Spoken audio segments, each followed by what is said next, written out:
of the address that I just gave you, the 273, there is literally a whole domestic dispute going on. There's like 7 guys that live in this house, and What's your then name?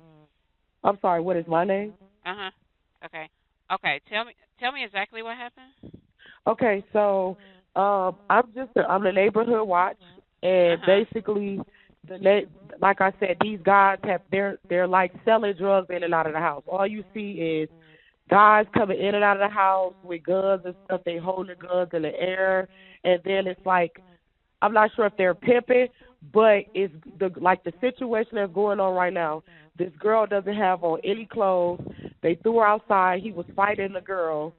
He literally fought the girl. I'm not sure what they was fighting over. If they was fighting over drugs, that's what it sounded like. It sounded like they were fighting over drugs. Um, and then they started shooting. She had someone come over there, and they started shooting. But the house needs to be investigated. They're definitely doing they're doing illegal stuff over there, and it's How disturbing the many shots area. were fired? So I believe the girl is hurt, And and they're that's why coming I from say 273 William Knott Drive. that's that. Yes, and the girl is hurt because she was like bleeding profusely, like blood everywhere. Okay. Do you see or hear She was, anything else? yeah, she's trying to get away, and they're holding her. She's being held hostage, like she's trying to. They brought her. The guy that was fighting her, she ran outside naked, and then he was fighting her outside. And then there was Okay. another commotion. She tried to get away. He dragged her back in the house. So now they're at the door, literally fighting. She's trying to get out. And he's refusing to let her out. And it's like 7 guys in the house. There's also a child in danger as well because she has a baby. Before I get into that, is this a business house or an apartment? This is a house, and I think you guys should get here quick because this girl he's really hitting her, and it's a child involved. There is like 7 guys in Okay, the ma'am. house, and they all have guns. You guys need to Okay, hurry and get here before she doesn't make it. ma'am, we already have help organized for her. What's the phone number you're calling from? Exactly what happened? There's a situation going on in this house. There's 7 guys that live here, and they're basically, I'm not sure if they're running some type of sex traffic. This individual, she's a 5'2", light-skinned female, black hair. She ran outside naked, bleeding from her face. She tried to get away. She was dragged back into the house, and they're holding her hostage. And then there was a baby involved. So this situation is really serious, and he's punching her. If you guys don't get her, she's going to be really hurt. In Zone 3, officers responded to a dispute with a weapon. It was advised in the call remarks that shots were fired and a female was dragged back into the location. Once officers arrived, they knocked on the door. A male opened the door and immediately shut the door on the officers. The officers then established a perimeter.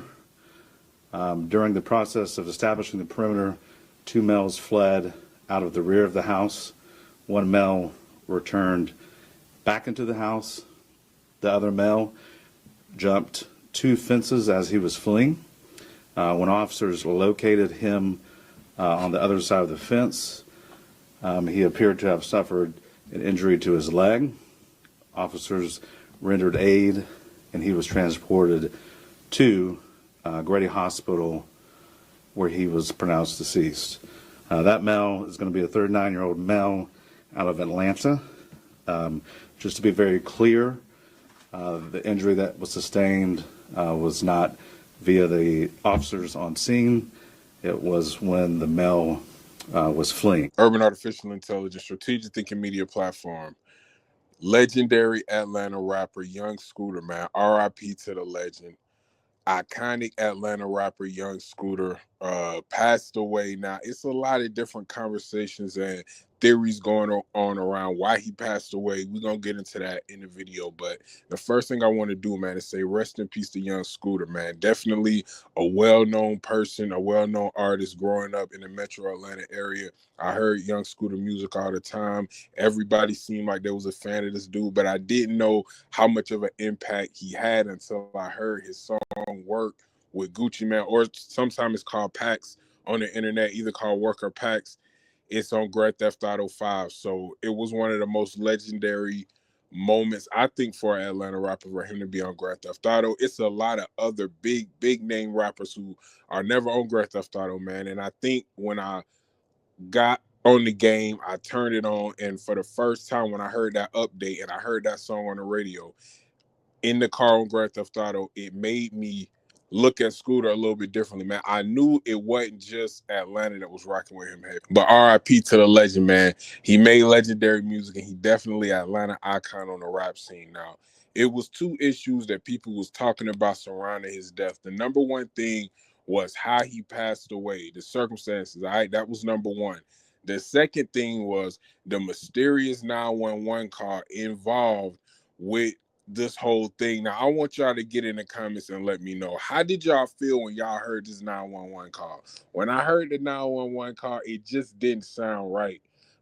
Firstly, when somebody's calling 911 and they're directing them to go somewhere, that usually is a sign that it could be a setup or some type of prank. That's the first sign that it could be some type of prank or some type of misuse of emergency services. Now, I'm not saying that's the case here. I don't know. Urban Artificial Intelligence, this is a strategic thinking media platform.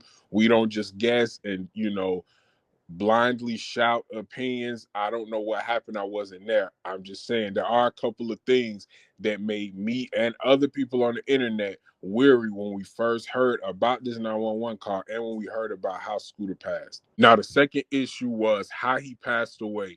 Being injured, an injury to his leg. They say he tried to jump a fence. He had jumped at least one fence. They think he jumped two fences. He had a leg injury and he succumbed to the injury and passed away. Now, there was a whole bunch of different stories. There were different things going on, a whole lot of things being said. People said the police shot him. They said he was in a shootout with the police, that he shot the police. Other people were saying he had a leg injury, but he died in police custody. So I want y'all to get in the comments and let me know what is going on here. Did they find young Scooter already passed away? Or when they were able to reach him, when they got to him, was he still alive? Because none of the press conferences make that clear. And I think that's where a lot of the miscommunication and the misunderstanding is coming from. All these conspiracy theories, I'm not saying they're right, and I'm not a conspiracy theorist either. But during these press conferences and when the Atlanta Police Department addressed the situation, they left certain things out. And that's what I want to know. If any of y'all know the answer to that question, let me know. When they caught up to young Scooter, he ran from the house allegedly.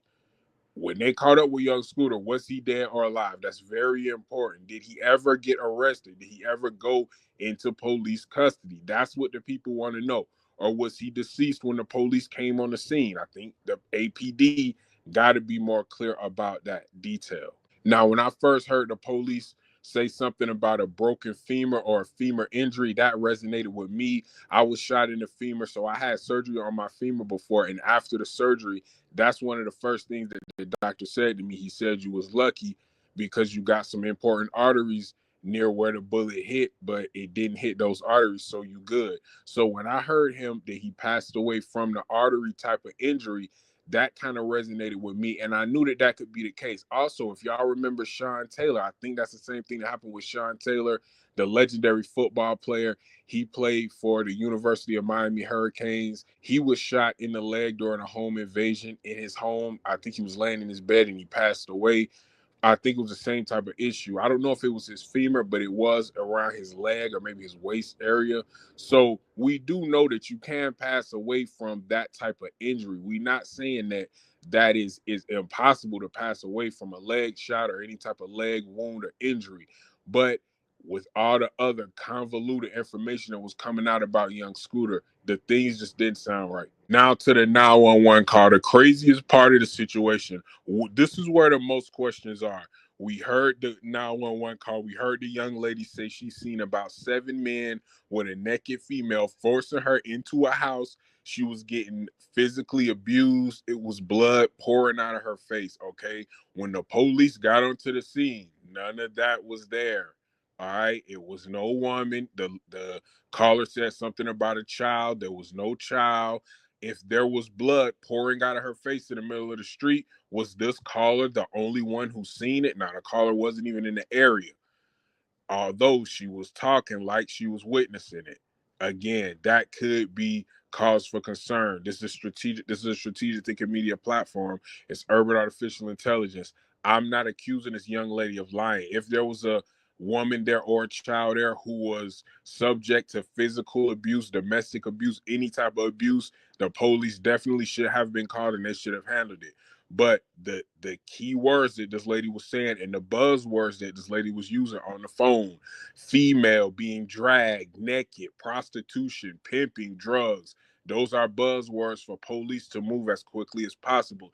And of all those buzzwords that you just heard me say, how many were actually at the scene? Were there any drugs there? Were there's a child there? Was there a woman there? Was there any traces of blood? Did anybody else corroborate that story and say, yeah, we seen 7 men and a naked woman? If they have, please come forward. Y'all send me the link. I haven't seen any of that. All of those things that I named, none of them was on the scene when the police got there. They were only mentioned by the caller. Does that mean that she's lying? No, I wasn't there. I hope this young lady wasn't a victim of anything crazy. However, again, it is what it is. The main thing that the lady called out and reached out to the police for when she got there, that wasn't the case. There was not 7 guys there. There was no woman there. There was no child there. It was 2 men, and they exited out the back door. All right. One of those men was Scooter. I guess he jumped 2 fences. He injured himself. He passed away, man. RIP to the iconic legend, young Scooter, man. Now, this lady's identity was obviously inevitably known. We see her reaching out and, she's trying to clear her name. Now, I want y'all to get in the comments. What do y'all have to say about the things that she said? Do y'all believe this lady? And we're not here judging her. Again, this is a strategic thinking media platform. Young Scooter was a big artist, especially in Atlanta, especially in the South. So all this is public information. We're not here to bash this young lady, but she did produce a public piece of content where she's trying to say, hey, I want y'all to vouch for me. I'm telling the truth. Now, when she came with her spiel about why she did what she did and why she called the authorities, I want y'all to get in the comments. What did y'all think about it? Because she started talking about herself being a victim of domestic violence and abuse. I hope she gets help with that, and I hope that she can find peace after that. However, this call is about young Scooter or his alleged associates doing it to another woman. So if you weren't being abused right at that time, why aren't you focusing the conversation on the young lady that you called about? Where is she? Why is she not speaking out and reaching out? That could definitely get people to believe you, and that could help you clear your name. Why don't you contact the young lady that you seen in the middle of the street and say, hey, people think that I'm lying. We can get you help and we can clear my name. We can kill 2 birds with 1 stone. I feel like that would be fairly easy to do. I don't know about now. Maybe now that young Scooter has passed, if that is the truth, what that lady said, it would be harder to get the alleged victim, quote unquote victim, who she said was being trapped in the house. It would be harder to get her to speak out, but hey, she should at least give it a try. But I want y'all to get in the comments, man. Let me know what y'all think about this, man. Let me know what y'all think about everything going on with this situation. Do y'all think this young lady is in danger? Do y'all think there's any type of foul play? Do y'all feel like there's anybody else who had something to do with the tragic passing of young Scooter, man? This was one of my favorite artists to listen to, especially earlier in his career. He made great music, man. And you didn't necessarily have to live the lifestyle that he lived to feel his music. I'm not a thug. I'm not a gangster. I didn't sell a whole bunch of cocaine like he's talking about, but he just had a certain spirit about his music. It was for people who was hustlers. If you made legal money and you was hustling, you could still get something out of his music. It still resonated with you, man. Just a legendary artist overall, man. Urban Artificial Intelligence, strategic thinking media platform. I'm gonna see y'all on the next episode. Peace.